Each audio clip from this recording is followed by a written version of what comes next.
అందరికీ నమస్కారం అండి. మన ఛానల్ని సపోర్ట్ చేసి ముందుకు నడుపుతున్న ప్రతి ఒక్కరికి నా హృదయపూర్వక నమస్కారాలు. ముందుగా మన ఛానల్ని ఎవరైనా ఫస్ట్ టైం చూస్తున్నట్లయితే మన ఛానల్ని తప్పకుండా సబ్స్క్రైబ్ చేసుకుని లైక్ చేసి షేర్ చేయండి. అలాగే ఓం సాయిరామ్ అనే ఒక చిన్న కామెంట్ మాత్రం చేయటం మర్చిపోకండి. అందరికీ గురు పౌర్ణమి శుభాకాంక్షలు. తల్లి, ఈరోజు గురు పౌర్ణమి సందర్భంగా గురువు గురించి ఒక చిన్న కథ చెబుతాను, శ్రద్ధగా వినండి. పురాకృత పుణ్యం లేని వారికి గురువు లభించడు. గురువు లేని వారంతా కలిపురుషుడికి చిక్కుతారు. ఇందులో ఎలాంటి సందేహమూ లేదు. గురువు ఎంత గొప్పవాడు, గురు శబ్దానికి అర్థమేమిటి, అసలు గురువు అంటే ఎవరు, ఎలాంటి వారు గురువు, ఎవరికి గురువు, అసలు గురు స్వరూపం ఎలాంటిది మీలో ఎవరికైనా తెలుసా తల్లి? గురు శబ్దంలో ఉకారం అచ్చు, అది ద్విరుక్తమయ్యింది. గకార రేఫలు రెండు హల్లులు. వీటిలో గకారం సర్వసిద్ధిప్రదం, రకారం సర్వ పాపనాశకం, ఉకారం అవ్యక్తాచింత విష్ణుతత్వానికి వాచకం. అందుకే రెండు హల్లులకు ప్రాణమయ్యింది. అచ్చునే ప్రాణమంటారు. దానివలనే హల్లులు ప్రాణులు అవుతున్నాయి. ఇంకా వీటిలో వర్ణాది దేవతలు ఉన్నారు. గకారానికి గణపతి, రకారానికి అగ్ని, ఉకారానికి విష్ణువు ఆది దేవతలు. ఈ రకంగా గురు శబ్దమే మంత్రంతో సమానము.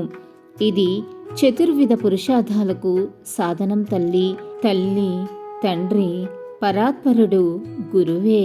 శిష్యుడి మీద శివుడికి కోపం వస్తే గురువు రక్షించగలడు. గురువుకి కోపం వస్తే శివుడు కూడా వాణ్ణి ఏమీ చెయ్యలేడు. గురువే పరతత్వం. అందుకే గురువును ఆశ్రయించాలి అంటున్నాయి వేదాలు, పురాణాలు.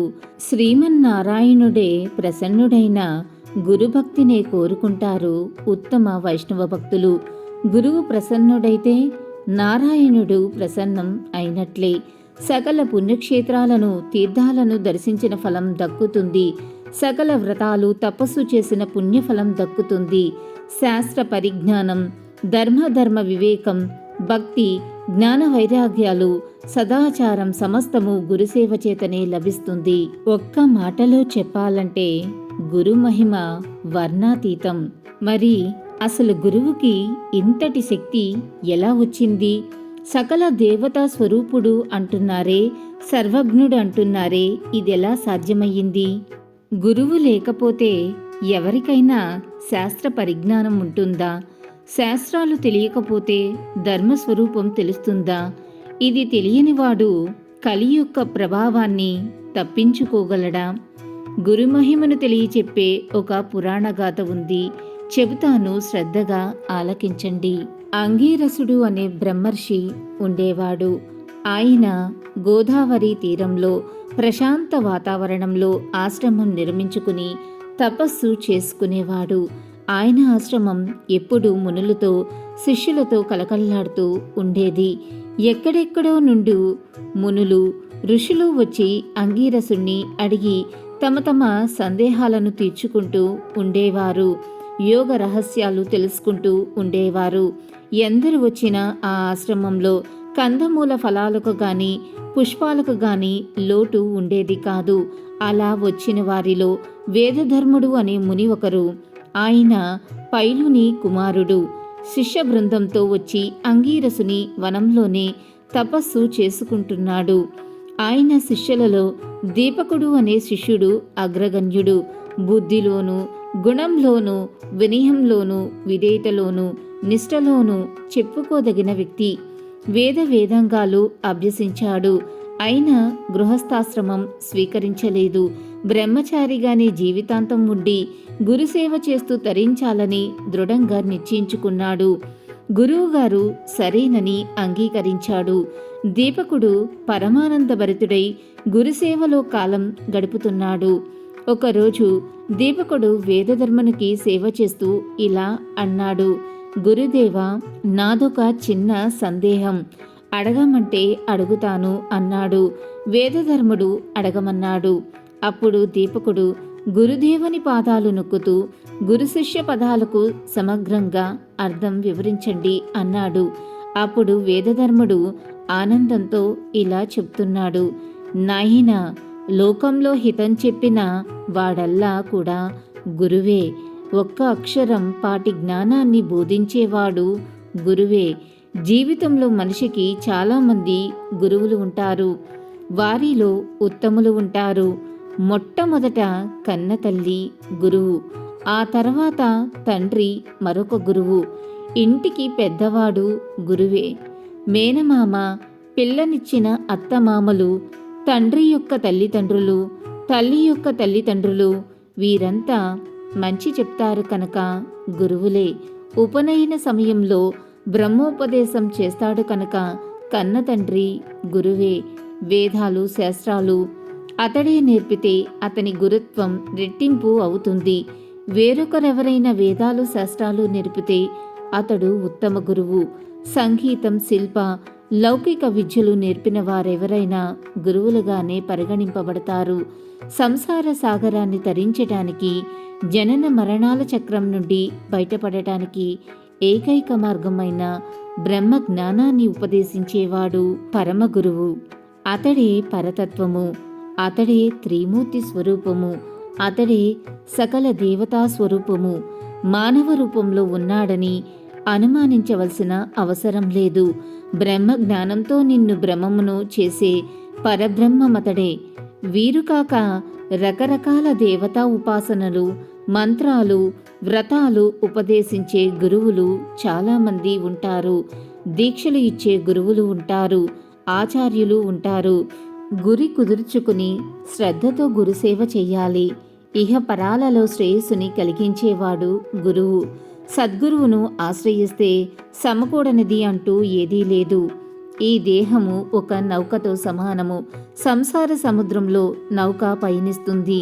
దీన్ని సరైన దారిలో పెట్టి గట్టుకి చేర్పించేవాడే సద్గురువు. కనుక సద్గురువును ఆశ్రయించటం ప్రథమ కర్తవ్యం. బ్రహ్మజ్ఞానం వాదోపవాదాలతో లభించదు. యోగ సాధన కావాలి, తపోనిష్ట కావాలి, అంతరింద్రియ బహిరింద్రియ నిగ్రహం ఉండాలి, వేదాంగ పరిజ్ఞానం ఉండాలి. వీటన్నిటికీ మార్గదర్శకుడు సద్గురువు మాత్రమే. మానవ రూపంలో అవతరించిన నారాయణుడు కూడా సద్గురువును ఆశ్రయించాడు. శ్రీరాముడు వశిష్ఠ విశ్వామిత్రులను గురువులుగా సేవించాడు. శ్రీకృష్ణుడు సుధాముడు మొదలగు మిత్రులతో కలిసి సందీప మహర్షి వద్ద గురుసేవలు చేసి వేద విద్యలను అభ్యసించారు. గురుకుల వాసం చేశారు. సహోద్యాయులతో కలిసి తాను అడవికి వెళ్ళి గురువుకు కావలసిన సమిధలు, పండ్లు మొదలగునవి సేకరించి తెచ్చాడు. ఆ సమయంలో కష్టాలను కూడా అనుభవించాడు. గురువుల అనుగ్రహాన్ని పొందారు. శ్రీకృష్ణుణ్ణి జగద్గురువుగా పరబ్రహ్మముగా గుర్తించిన తర్వాత సహోద్యాయులు, గురువులు తమ తమ భాగ్యానికి ఆనందించారు. లీలా నాటక సూత్రధారి అని పొగిడారు. గురు శుశ్రూషకు సంతోషించినట్లుగా నేను ఇంకా ఏ ధర్మాచరణకు సంతోషించనని అలనాడు భగవానుడే ప్రకటించాడు. కనుక నాయనా దీపక, గురుమహిమ వర్ణాతీతము, గురు ప్రసాదం సకలార్థ సాధకం. అందుకే గురు బ్రహ్మ, గురు విష్ణు, గురుదేవో మహేశ్వర, గురు సాక్షాత్ పరబ్రహ్మ తస్మై శ్రీ గురవే నమః అంటే అన్నిటికీ మూలం గురువే. మనిషి పుట్టినప్పటి నుంచి మరణించేదాకా ప్రతి అడుగులోనూ, ప్రతి క్షణంలోనూ అతను ఏదో ఒక కొత్త విషయాన్ని నేర్చుకుంటూనే ఉంటాడు.